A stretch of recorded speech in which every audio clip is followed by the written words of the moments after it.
आपका एग्निश 24/7 पर। आप देख रहे हैं अंचल आंचल और मैं हूं आपके साथ मोनिका नायक। तो चलिए खबर को शुरुआत करते हैं और शुरुआत करेंगे बड़ी खबर के साथ।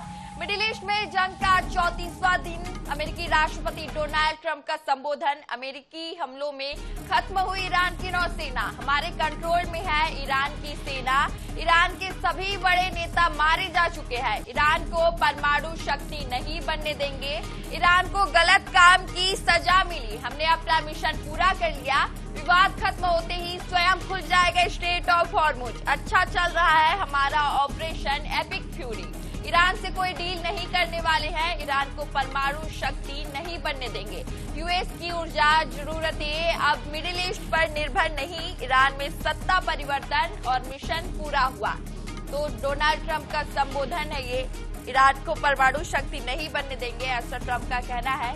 हमारे कंट्रोल में ईरान की सेना है। ईरान के सभी बड़े नेता मारे जा चुके हैं। ईरान को परमाणु शक्ति नहीं बनने दिया जाएगा। तो ईरान की नौसेना खत्म हो चुकी है और वायुसेना तबाह कर दिया गया है। अमेरिकी राष्ट्रपति डोनाल्ड ट्रंप का संबोधन है ये। जंग में अमेरिका की जीत का दावा किया है ट्रंप ने।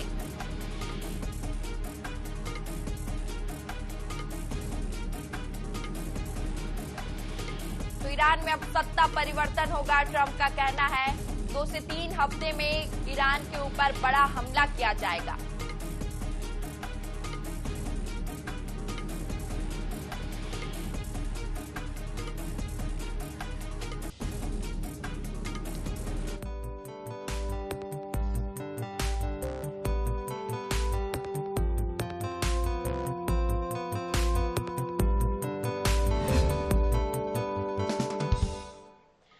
मुख्यमंत्री डॉक्टर मोहन यादव ने शाला प्रवेशोत्सव कार्यक्रम 2026 का शुभारंभ किया।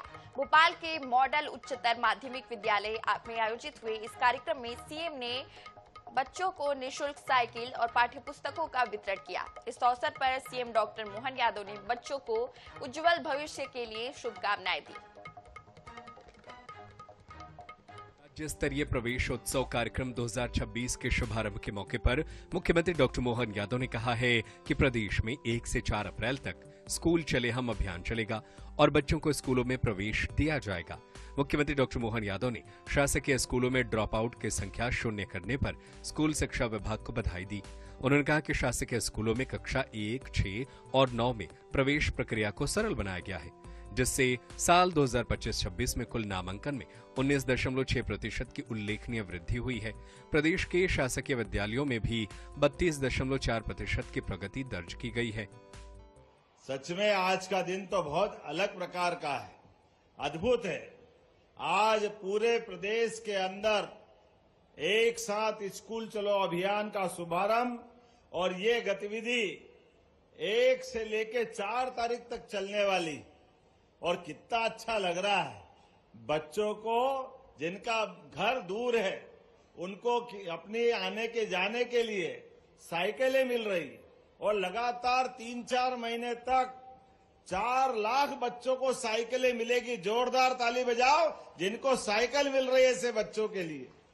और सच में प्रवेश उत्सव आपने primary, middle, high school, higher secondary हर एक स्थान पर प्रेरित किया है, जिसके कारण से कोई भी बच्चा स्कूल जाने से बचना नहीं चाहिए।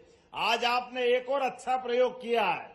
एक बच्चे का एक्सीडेंट हो गया, वो स्कूल में आने का उसका मन खत्म हो गया था, लेकिन उसके माता पिता के प्रोत्साहन के बाद आप उसको वापस स्कूल में लाए। जोरदार ताली बजाओ, हर बच्चा स्कूल में आना चाहिए। राज्य सरकार ने वित्तीय वर्ष 2026-27 के लिए बजट में लैपटॉप के लिए 250 करोड़ रुपए, स्कूटी के लिए 100 करोड़ रुपए और साइकिल वितरण के लिए 210 करोड़ रुपए का प्रावधान किया गया है। बोर्ड परीक्षा के स्कूल टॉपर विद्यार्थियों को स्कूटी की सौगात दी जा रही है। इस कार्यक्रम के बाद सीएम दिल्ली के लिए रवाना हो गए। Bureau report, INH news, Bhopal.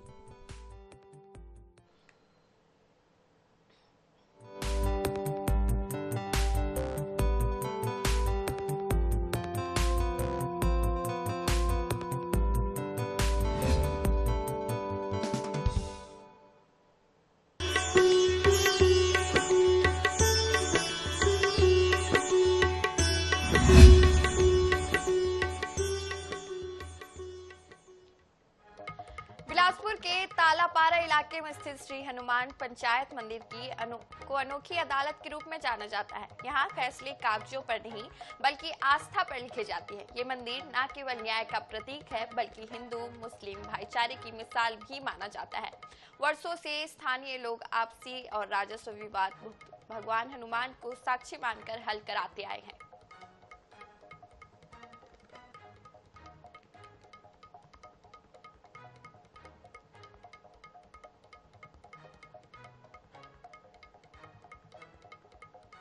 तो 12 फीट ऊंचे बिना सहारे के खड़ी है ये मूर्ति श्री बजरंग पंचायत मंदिर में। और तालापारा में एक अनोखी अदालत सजती है इस मंदिर की, जहां न्यायाधीश बनते हैं भगवान हनुमान। कल हनुमान जयंती की तैयारी जोर शोर से पूरे शहर भर में चल रही है। आपने तो कई हनुमान मंदिर देखे होंगे, लेकिन क्या आपको पता है कि बिलासपुर शहर के मध्य में एक ऐसे जगह है जिसे वो तालापारा कहते हैं, जहां पर हिंदू और मुस्लिम दोनों की जो संख्या है काफी है और एक साथ यहाँ पर रहते हैं। लेकिन आज मैं आपको एक ऐसे मंदिर का दर्शन करा रहा हूँ जिसको कहते हैं पंचायती हनुमान मंदिर। आप देख सकते हैं इस वक्त मैं खड़ा हूँ बिलासपुर के तालापारा में, जहाँ पर ये हनुमान पंचायती मंदिर है। साफ स्पष्ट शब्दों में यहाँ पर लिखा हुआ है श्री बजरंग पंचायत मंदिर। तो आपको मैं बताना चाहूंगा, पंचायत इसलिए यहाँ पर का नाम पड़ा है क्योंकि जो बताया जाता है कि यहाँ पर किसी भी कोई एक समय ऐसा था कि बिलासपुर में सिर्फ एक कोतवाली थाना था और कोई थाना नहीं था। लोग अपनी समस्याओं को, छोटे मोटे झगड़ों को सुलझाने के लिए सीधे इस हनुमान पंचायत मंदिर पहुंचते थे। बड़ी बात तो ये है कि अगर हिंदू और मुस्लिम दोनों का भी अगर विवाद हो जाता था, चाहे आपसी विवाद हो या किसी प्रकार के कोई राजस्व का विवाद हो, उसको भी लेकर के इसी हनुमान मंदिर में आते थे।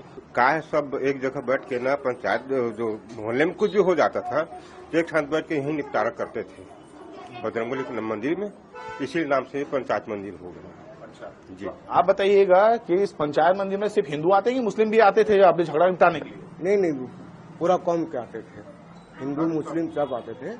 हाँ, ये हमारे बाप दादा पर दादा के जमाने के मंदिर है। ये पंचायत मंदिर इसलिए नाम पड़ा कि पहले के जमाने में जब कोर्ट कचहरी थाना सिर्फ एक सिविल लाइन थाना था तो कुछ भी प्रॉब्लम हो जाता था तो यहीं पर फैसला हुआ करता था और इस फैसले को मान के सब लोग उसको वो करते थे, है ना। अच्छा, ये बताइएगा, ये इस मंदिर में तो हिंदू लोग आते हैं, तो क्या मुस्लिम और हिंदू दोनों अपने झगड़े को यहाँ पर लेके आते हैं? सब दोनों अपने झगड़े को यहाँ पर ही फैसला करवाते थे।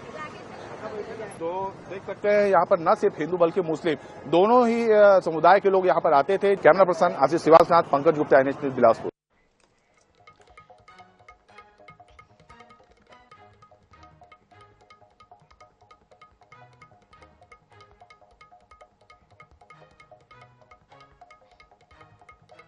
तो वहीं धार जिले के बलवारी से एक अद्भुत आस्था की कहानी सामने आती है, जहां सतपुड़ा की गोद में विराजते हैं स्वयंभू बलवारी हनुमान जी। करीब 12.5 फीट ऊंची यह चमत्कारी प्रतिमा बिना किसी सहारे के खड़ी है और श्रद्धालुओं के विश्वास का केंद्र बनी हुई है।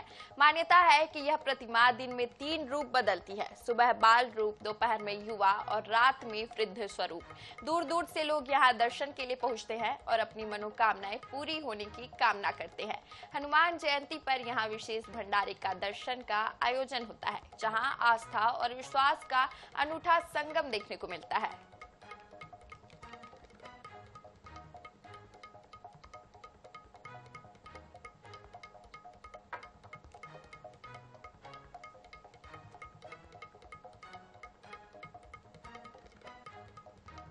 तो दिन में 3 रूप बदलते हैं हनुमान जी, सुबह बाल रूप, दोपहर युवा रूप और रात में वृद्ध स्वरूप। तेल सिंदूर चढ़ाने की यहाँ विशेष परंपरा है।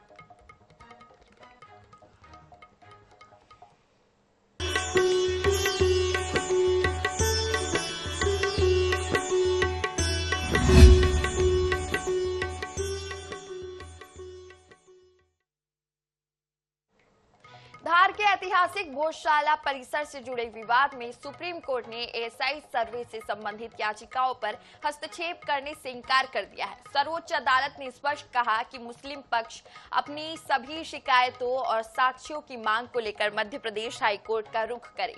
मामले को लेकर वकील विष्णु शंकर जैन ने सोशल मीडिया एक्स पर लिखा, मौलाना कमालुद्दीन की ओर से सुप्रीम कोर्ट में एक स्पेशल लीव पिटीशन दायर की गई थी। इस याचिका में मुख्य मांग यह थी कि एएसआई सर्वे के संबंध में 11 मार्च 2024 के कोर्ट के आदेश के पालन में की गई वीडियोग्राफी की एक कॉपी उन्हें भी उपलब्ध कराई जाए। सुप्रीम कोर्ट ने इस मामले का निपटारा करते हुए कहा कि वीडियोग्राफी के संबंध में उनकी जो भी आपत्तियां होंगी उन पर हाई कोर्ट विचार करेगा। इस मामले से जुड़ी सुनवाई आज हाई कोर्ट की इंदौर बेंच के समक्ष शुरू होनी है।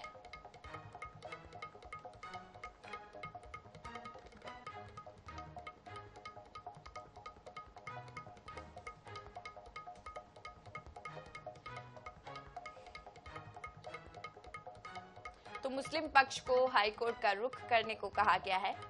धार भोजशाला में मामले की सुनवाई होगी।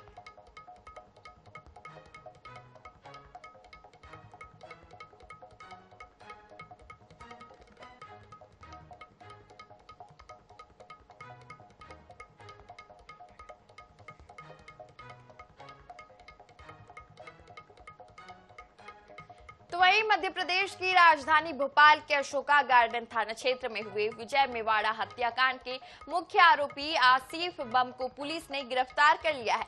गिरफ्तारी के दौरान आरोपी ने पुलिस पर फायरिंग की। वहीं पुलिस की जवाबी कार्रवाई में आरोपी को गोली लगी। शॉर्ट एनकाउंटर के बाद आरोपी आसिफ बम को हमीदिया अस्पताल में भर्ती कराया गया है।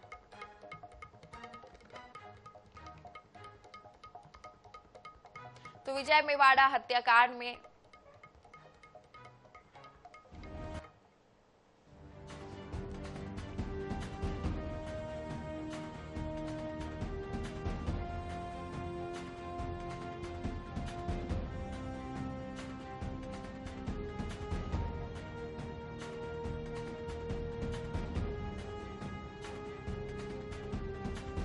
फरार था। जानकारी के बाद पुलिस सोमवार को अशोक गार्डन इलाके में मामूली विवाद के चलते नाश्ते की दुकान चलाने वाले विजय मेवाड़ा की बेरहमी से हत्या कर दी गई थी। पुलिस ने 2 आरोपी इमरान और इरफान को गिरफ्तार कर लिया था, लेकिन मुख्य आरोपी आसिफ बम फरार था। जानकारी के बाद पुलिस उसे पकड़ने रातीबड़ पहुंची और उसने पुलिस पर फायरिंग की। पुलिस को भी जवाबी कार्रवाई करनी पड़ी, जिसमें उसे गोली लगी। हमें खबर मिली थी कि वो रातीबड़ एरिया में हो सकता है। जब हमारी टीम गई तो वो वहीं छुपा हुआ था। टीम को देख के उसने पुलिस पे फायर किया। पुलिस टीम ने सेल्फ डिफेंस में फायर किया, जिसमें एक गोली उसके पैर में लगी है। फिर बाद में उसको हमीदिया हॉस्पिटल में भर्ती करवा दिया है हमने। आसिफ बम कुख्यात बदमाश जुबैर मौलाना की गैंग का सदस्य है। उस पर पहले से कई आपराधिक मामले दर्ज थे। पुलिस ने उसकी गिरफ्तारी पर 30,000 रुपए का इनाम भी घोषित किया था। लगातार दबिश के बाद पुलिस को सूचना मिली कि आसिफ रातीबड़ के समस्तपुर गांव में छिपा हुआ है। शॉर्ट एनकाउंटर के बाद उसे हमीदिया अस्पताल में भर्ती कराया गया।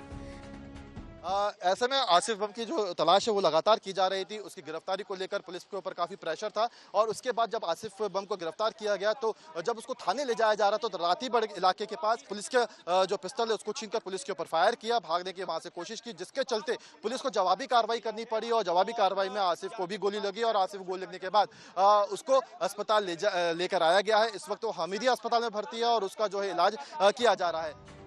धरपकड़ के दौरान पुलिस ने आरोपी पर 2 फायर किए, जिसमें से 1 गोली चली। इसके बाद पुलिस ने जवाबी कार्रवाई में 2 राउंड फायर किए, जिसमें 1 गोली आसिफ को लगी। एफएसएल की टीम क्राइम सीन पर पहुंची, जहां से आसिफ की पिस्टल और कारतूस बरामद किए।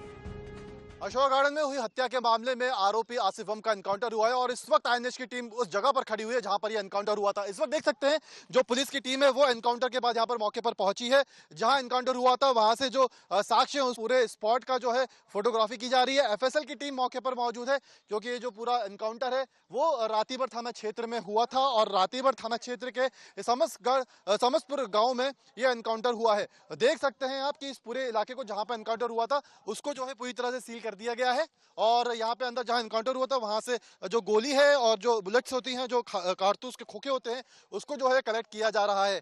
तमाम जो सबूत है वो यहाँ पे कलेक्ट करने की कोशिश की जा रही है। देख सकते हैं जो गोली है वो यहाँ पे जो है पुलिस कलेक्ट कर रही है। गोली है वो मिली है, गोली ये वो है जो पुलिस ने मारी थी और इसके अलावा कुछ फायर आसिफ बम के माध्यम से भी पुलिस के ऊपर किए गए थे और उसी के चलते जो शॉर्ट एनकाउंटर है पुलिस को यहाँ पे करना पड़ा था। पुलिस को जवाबी कार्रवाई यहाँ पर करनी पड़ी थी।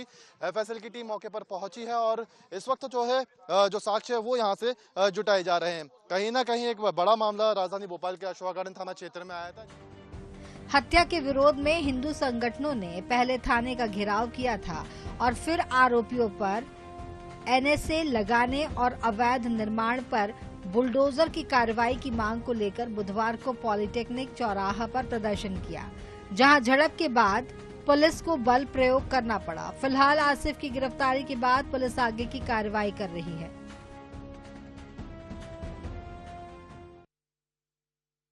तो वहीं मध्य प्रदेश में फर्जी सिम के बड़े नेटवर्क का पर्दाफाश हुआ है। पुलिस मुख्यालय भोपाल के ऑपरेशन फेस के तहत फर्जी सिम कार्ड के बड़े नेटवर्क का खुलासा हुआ। अब तक की जांच में सामने आया कि प्रदेश के 28 जिलों में 36,668 फर्जी सिम बेची गई है और ग्वालियर चंबल संभाग में 11,138 फर्जी सिम एक्टिव है। पुलिस को आशंका है कि इन फर्जी सिम का इस्तेमाल साइबर क्राइम में किया गया होगा।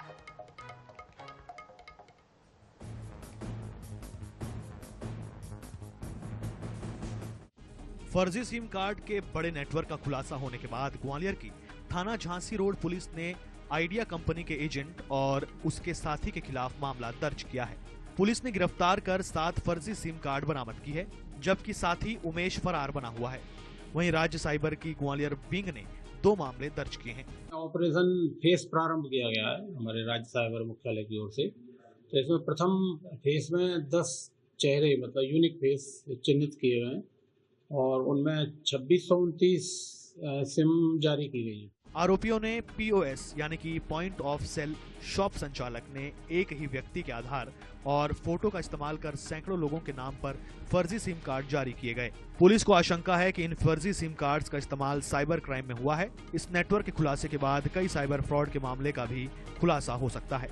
मध्य प्रदेश में जिन स्थानों पर फर्जी सिम बेची गयी उनमें अनूपपुर 1701, बालाघाट 450, बैतूल 151, भोपाल 1651, छतरपुर 856, देवास 171, होशंगाबाद 260, इंदौर 387, जबलपुर 430, झाबुआ 179, कटनी 1307, खरगोन 334, मंदसौर 105, नरसिंहपुर 1307, रायसेन 315, राजगढ़ 315, राजगढ़ 2567, सागर 1204, सीहोर 32, शहडोल 268, सिंगरौली 1958, टीकमगढ़ 224, उज्जैन 501 और विदिशा 1245 के अलावा ग्वालियर 463, गुना 3670, भिंड 2341, दतिया 1950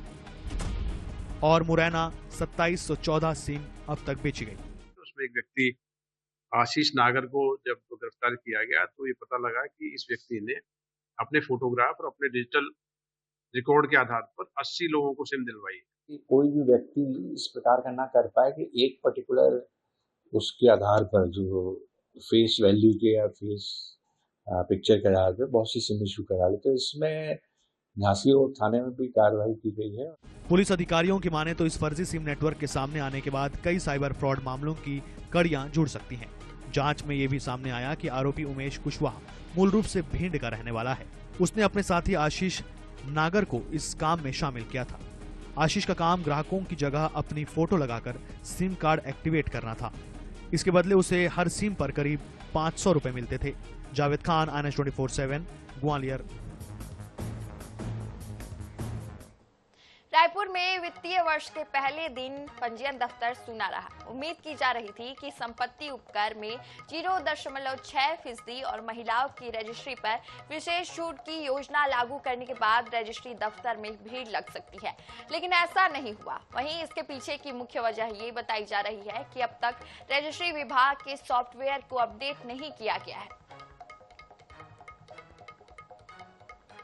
फाइनेंशियल ईयर 2025-26 की कल समाप्ति हो गई और नए फाइनेंशियल ईयर 2026-27 की आज से शुरुआत हुई और आप देख सकते हैं पहले दिन ही रजिस्ट्री ऑफिस पूरी तरीके से सुना है। बताया जा रहा था कि 2026-27 नए फाइनेंशियल ईयर से शासन ने जो घोषणा की थी कि संपत्ति उपकर में 0.6% तथा महिलाओं को रजिस्ट्री में छूट दिया जाएगा, लेकिन सॉफ्टवेयर में अब तक के कोई परिवर्तन नहीं हुआ है। इसके कारण जो है अभी किसी भी प्रकार की कोई छूट नहीं मिल रही है और कल क्योंकि फाइनेंशियल ईयर का एंडिंग था जिसके कारण सारे अधिकारी काम करते रहे और आज शुरुआत वाले दिन आप देख सकते हैं यहाँ पर काफ़ी वीरानी छाई हुई है। लेकिन यह कहा जा रहा था कि रजिस्ट्री सस्ती होगी, महिलाओं के लिए संपत्ति उपकर में 0.6% की जो बचत होगी उसके कारण पहले दिन से भारी भीड़ रजिस्ट्री ऑफिस में देखने को मिल सकती है, लेकिन ऐसा नहीं हुआ है क्योंकि अब तक के गजट नोटिफिकेशन जारी नहीं किया गया है। कैमरामैन सूर्या गौतम के साथ मनोज नायक, INS 24x7 रायपुर। तो इसी के साथ इस बुलेटिन में फिलहाल इतना ही। छत्तीसगढ़, मध्य प्रदेश सहित देश दुनिया की बड़ी खबरों से जुड़े रहने के लिए बने रहिए INS 24/7 के साथ। नमस्कार।